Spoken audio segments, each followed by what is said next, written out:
எது செய்யக்கூடாது பார்க்கலாம் வாங்க. வீடு பெருக்கி குப்பையை அங்கங்கே சேர்க்கக்கூடாது.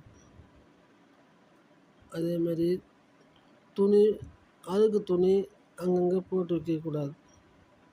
கிச்சனில் சாமான் தேய்க்காமல் அழுக்கு பாத்திரம் வைக்கக்கூடாது. மண்டிக்காலை போட்டு உட்காரக்கூடாது.